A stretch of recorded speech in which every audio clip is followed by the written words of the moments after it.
So my flight was not 100% full. Yes, I did ask the flight attendant if I could move my seat, and he was in a little toot that day because he was like, those other seats are extra. Sir, we're done boarding. You're not making no more money off of this flight right here. And that's just how we do it. Yeah, that's just how we do it. And you could do it too. Hey guys, welcome back to my channel, and your girl got some news for y'all. So I finally traveled post COVID starting. Oh, feels so good to just say it out loud that like I'm traveling again. So this was not a vacation travel. I was traveling to visit family for some health reasons, but nonetheless, your girl was traveling, and honestly, any reason and excuse I can get to go through TSA and get on a plane, I'll take that. So basically, this video is just gonna be me talking about my travel experience post-COVID, and I say post-COVID meaning since COVID started. Obviously, COVID isn't over, but just post-COVID, and giving you my experience and basically what I felt, what I didn't like, what I did like. But in the meantime, your girl got her hair recolored, and I got a trim, like a very, very detailed, thorough trim. And I can't really wear it up yet, but you know, girl, I love my color. No offense to guys watching this video. I say girl, it is a endearment thing, you know, okay? Just don't take it sensitively, okay? All right, but let's get right down to the info, and let me give you the tea on what it's like traveling. So first and foremost, I was traveling with American Airlines from Tampa to Miami, and I traveled on a Thursday and I came back on a Wednesday. I got my flight for $70 round trip, and it did include carry-on. So $70 round trip with a carry-on included. That's all I really needed because I was going for family health reasons. You know, I wasn't really trying to do nothing. So, you know, your girl needed just like some basic sweats and stuff like that. And yes, I do wear sweats in Florida in the summer. I know, issues. But let me just walk you through. So basically, it was a dead man's town. Like literally the airport was dead. However, Tampa is usually dead. It is not a very large airport in my opinion. It is on the smaller scale. They do, you know, get a lot of visitors yearly, but in my opinion, compared to some of the size of the other airports that I've been to, Tampa is not really that big for me, in my perspective. So it was pretty much a dead man's town. And basically, when I first came in, you obviously could see everyone wearing masks, but then they had multiple announcements on the PA system, just pretty much re-emphasizing periodically that masks are mandatory and there is social distancing throughout the airport. So after I went, I didn't have to check anything in. I did everything. Damn, y'all, I swear I be want to show y'all stuff on my phone and I be forgetting that I'm recording on my phone. I have the American Airlines app, but I have my digital boarding pass, so I don't get any paper or anything or need to go check in. So I just go straight up to my gate and I take the terminal over and go straight to TSA. TSA did not implement any new changes. It was the same old, same old. There wasn't really social distancing at the gate. However, there was really no one there, but I didn't see any like markers or any like floor markings or anything like that to kind of preemptively tell people like, hey, we are also still practicing social distancing here. I did not see any additional hand sanitizers near the end of TSA because, you know, y'all, fun fact, if you did not know, and I got to figure out where I found this at, but fun fact, the dirtiest thing in an airport are those bins that they make you put your stuff in. So I was very surprised that they didn't have like any like hand sanitizer or anything like immediately at the end of each of the TSA lines once you got all of your belongings. But nonetheless, you know, your girl stay prayed up and stay clean. So once I made it to my gate, cool enough, they did have social distancing at the actual gate. So, or terminal, whichever you're more familiar with. But at the gate, so it would be a seat, and then it'd be like a seat X'd out and then a seat available. Once it was time to board, there was not anything different to the boarding process. They still boarded in the usual order, which is like first priority, first class, like family, whatever the order is. And then American Airlines has groups. They have group 1 through 9. Since I just had a basic fare ticket, my group boarding was 9. I thought that was very interesting that they did not switch or change anything about their boarding process. I believe the agent that was doing the boarding process, they were still like touching people's boarding pass and touching people's phones to like scan for them to get on. Once you were on the bridge, there was no social distancing or anything. And then also on boarding the plane, the agent was not, the flight attendant was not, trying to create some space between guests or passengers boarding, but they were passing out an individual use, single use, like sanitizer wipe for you to, I'm assuming, use on your hands. But your girl, let me get it. Your girl, before COVID, stay ready. So first of all, as a traveler, I understand, like, if I'm seeing the flight before me unboard the plane 30 minutes and then 30 minutes later we're on the plane, I'm sorry, but I don't know, I can't clean my bathroom or my room in 30 minutes. How do you clean a 150 person passenger plane in 30 minutes? When you can answer that question, you let me know. So, all things considered, in general, I have always carried my handy dandy wet ones. Okay, you can just get these at your local Walgreens or CVS, or y'all see that new set, boy. Your local Walgreens or CVS, or like your Target or Walmart in the in like the travel section.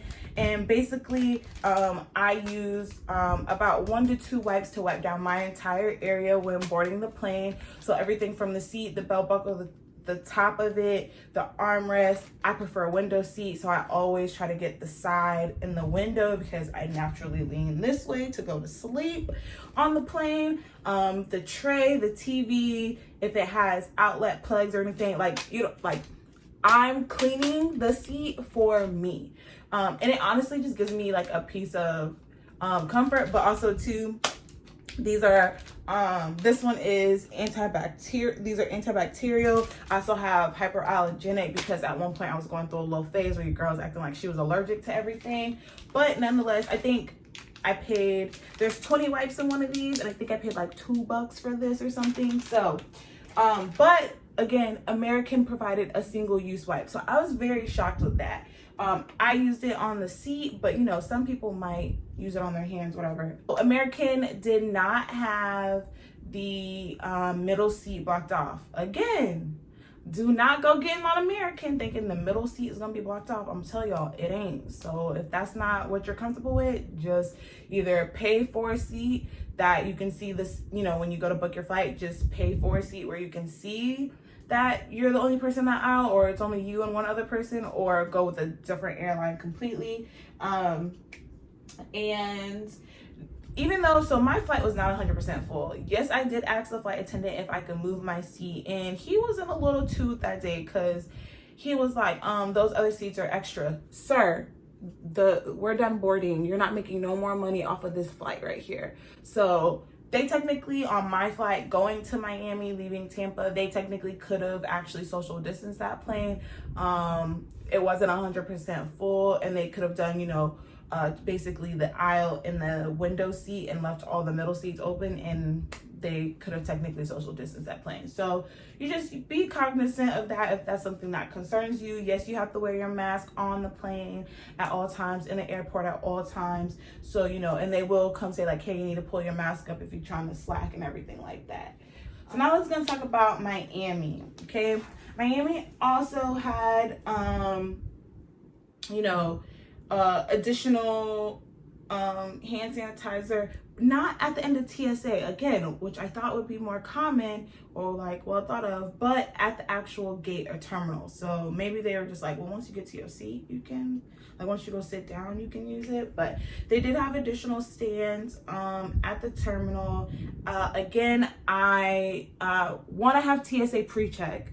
So I have a different experience with TSA than what you might going through regular security. I don't have to take off my shoes. I don't have to take off any of my jewelry. I don't have to take off my belt. I don't have to unload my laptop or anything like that, which I personally prefer. So I travel with, I technically haven't unpacked, guys, so this is why everything's so convenient. I travel with my handy dandy old work book bag. It has lots of pockets and everything like that. So my laptop is generally in here. And because of that, I don't need to, because I have TSA pre-check, I don't need to empty out my laptop. So I can just put this onto the belt, which is a lot easier to clean because it has a nice, easy wipe down surface. So I just do that and have my, you know, my carry-on bag, of course. So the TSA Easy Smooth, oh, rewind. That was a really bad rewind.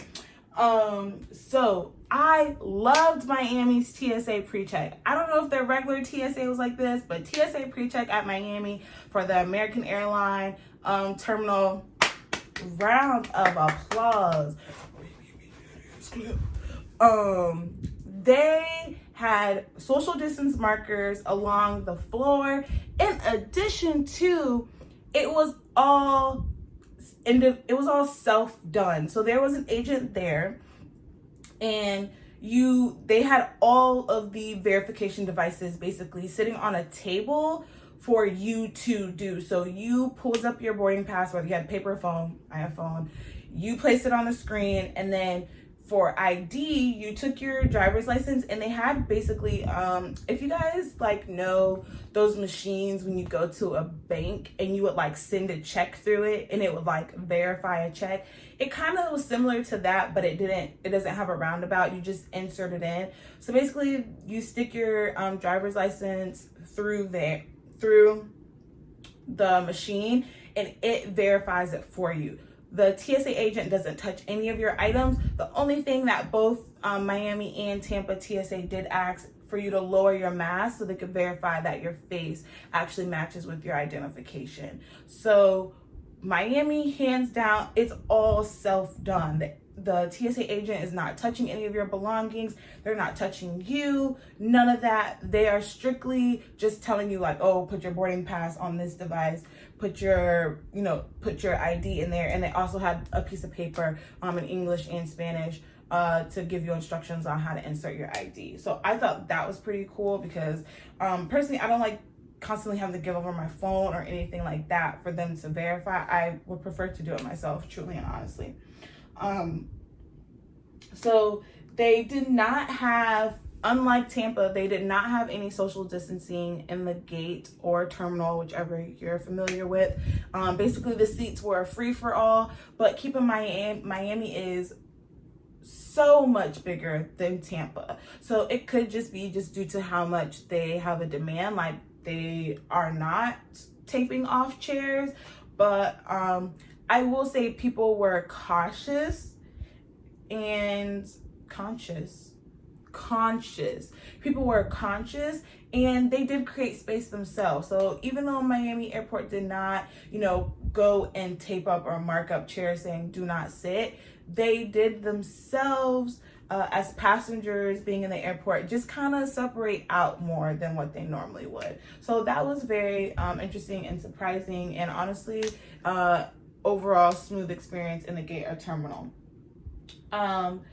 People had masks on in Miami, but they were wearing them incorrectly. That was the one thing that Tampa was not.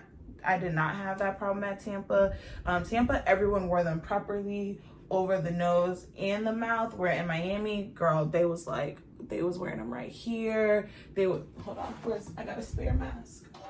All right, in Miami, they were wearing them like this.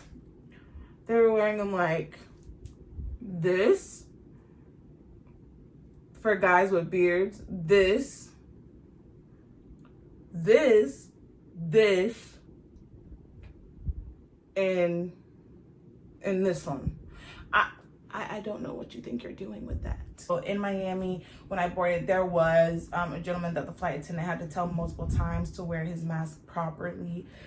So please don't think these flight attendants is not finna check you, because they gonna check you. So just wear your mask, suck it up, go to sleep, and be done with it.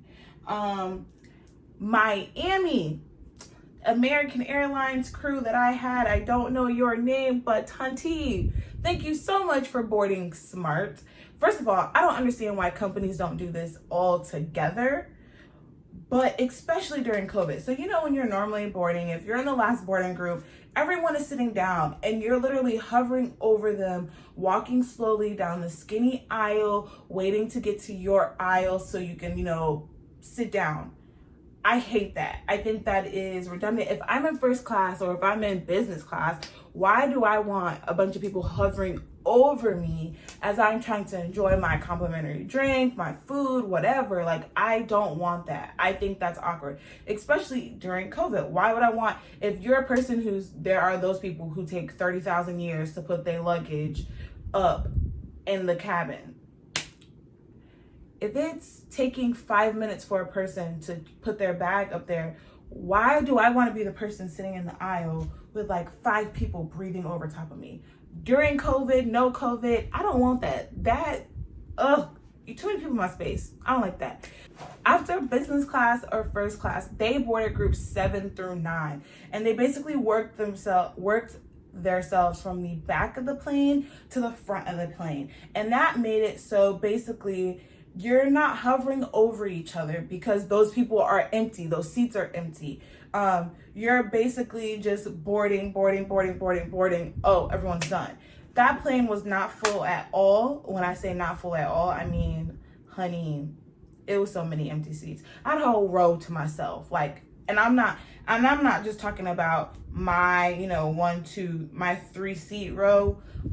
The whole row next to me was also empty. So truly and honestly, like, there was no one in my space or anything like that. So I had my ride back home was great. Okay. Overall, I honestly, I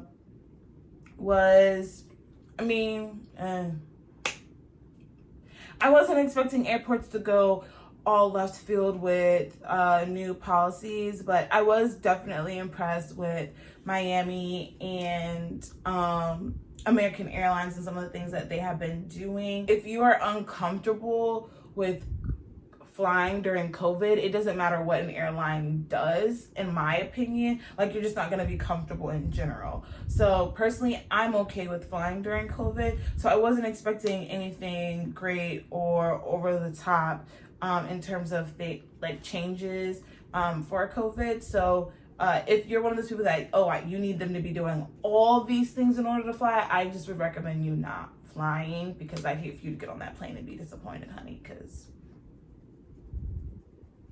yeah. Anyway, guys, that is all on my experience traveling post-COVID. I hope it gave you a little bit of information on kind of what to expect or what you might experience if you're traveling soon and you haven't done so thus far. I thank you guys, as always, for tuning in. Be sure to like, comment, and subscribe, and I will see you guys next time. Tell that DJ bust, baby, wine, keep it on repeat. Dip low, find a hater, I'm light on my feet. It's how you do it, keeps on.